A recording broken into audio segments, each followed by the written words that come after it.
Nagpagawas og usa ka milyong pondo ang Sangguniang Kabataan sa Barangay Pahaw, Lapu-Lapu City aron matubag ang panginahanglan sa ilang mga kababayang karong panahon sa pandemya.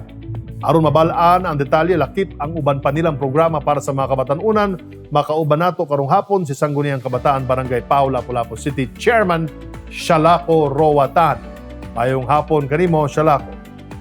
May hapon, sir. Thank you for having me. Shalako, ang Sangguniang Kabataan gamay lamang ang pondo ug sama sa akong nahisgutan ganiya nagpagawas og usa ka milyong pondo ang inyong dawatan para sa mga nanginahanglan ninyong kababayan. Can you share to us kung unsa na assistance ang inyong nahatag sa inyong mga kababayan gamit ang maong pondo? Juan, regarding sa katong 1 million sa among gipa-release sa SK diri sa Barangay Pahaw sa Dakbayan sa Lapu-Lapu, usa sa among mga proyekto katong mga panahon na katong kusog pa kay COVID is kanang sa barangay man gyud is aduna kitay budget intended for mga disaster preparedness. Ug sa diyang wa damha nisud si COVID. As SK nipalayag ko kanang nibungat kog presyo nga mo ni ang akong intended nga supplemental budget tabang sa pag-apod-apod sa ato mga kaigsuonan na aduna diri sa Barangay Pahaw para matagaan sila og kanang mga price assistance kay katong mga panahon na lockdown man to na wala tay stable income. So natanggong gud ang tanan. So sa akong part po as ni Sangguniang Kabataan Chairman, inubanan sa ako mga konseho, ni-decide mi nga mo release mig 1 million. Timing kaayo katong pag-release na mo 1 million na question na mi ato.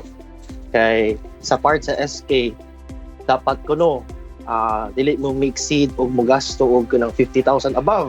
Pero sa among part ni-release og 1 million risko kay to nga kuan na move. Pero amo gud gi kanang gipanindigan ang among kuan, ang among pagtabang sa mga among kaigsuonan kay nanginanglan tagtabang ato mga panahon kay COVID man to gyud. So usa sa among proyekto na hatag ato pag-apod-apod sa 1 million is number 1, nipalit mi og worth 3,000 sack of rice. Kasunod na namalit mga dilata. Uban pa naghatag mig ka ng financial assistance sa mga nagtabang sa mo pag brought up sa kana mga proyekto. So kato is big move kito good.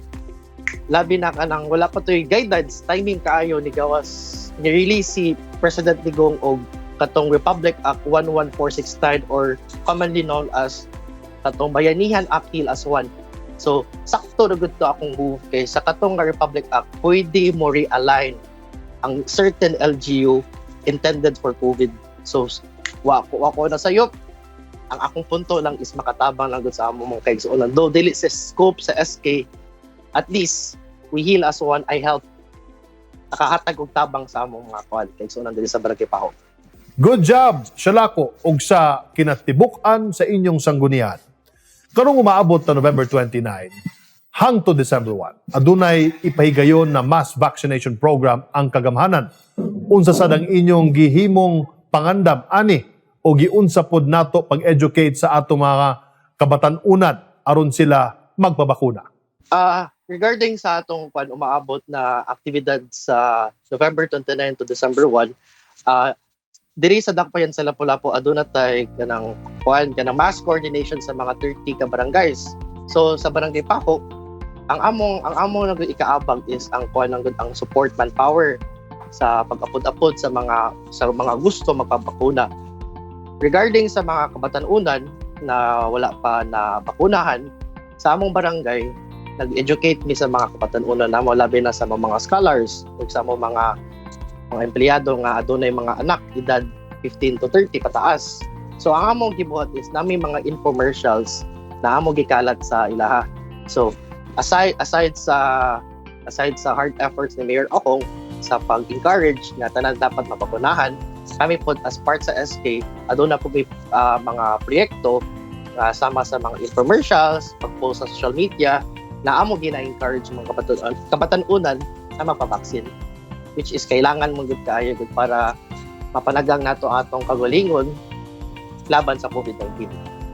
Karon ikaduhang tuig nang na-implement ang distance learning program sa kagamhanan, unsa pod na assistance ang inyong gihatag sa mga estudyante sa inyong barangay? Ako, excited ko i-share ani good kay, proud ko good sa among proyekto na nabuhat since katong paglingkod na ko as isang Sangguniang Kabataan Chairman sa Barangay Paho. Isa sa among mga proyekto na natagan sa mga estudyante is aduna ko before 20 scholars. So kana nga 20 scholars nami mga beneficiary sa mga bright na estudyante as their subsidy para pag-continue sa ilang pagskwela sa ilang pagskwela. Karon katong panahon sa COVID, ang among gibuhat is since bawal magud magtapok na wala face to face, nahatag kog proyekto sa mga eskwelahan diri sa mga public school sa Barangay Paho, mga printers, papers, and etc. Since successful kitong nga kuan na proyekto, lipay na pud kay ang feedback manggod sa mga kabatanunan, though wala sila sa face to face, at least na feel nila ang kaabag na gumikan sa Sangguniang Kabataan Barangay Paho. Pwede sad nimo iambit sa amo ang inyong programa diin nag-apod-apod mo og Jetmatic water pumps para asa ni og unsa sad kadako ang nahatag na tabang ani sa mga residente sa inyong barangay. Regarding sa panang mga poso or Jetmatic pumps, traditional good na proyekto sa barangay.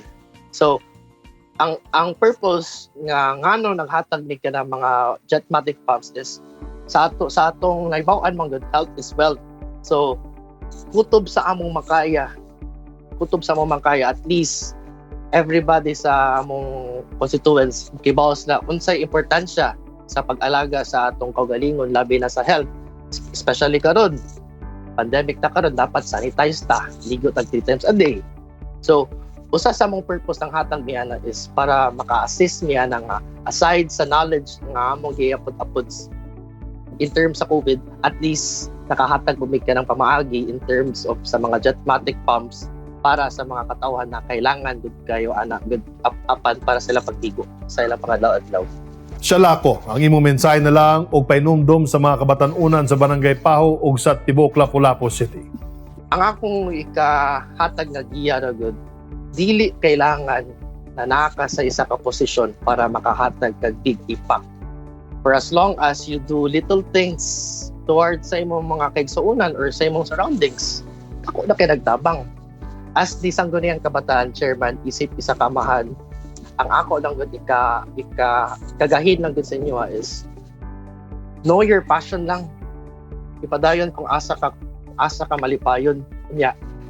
Be a great impact niya. Kuan pod mas maayo man good tibaw ka unsay sakto unsay dili. So padayon dito sakto good. Ora.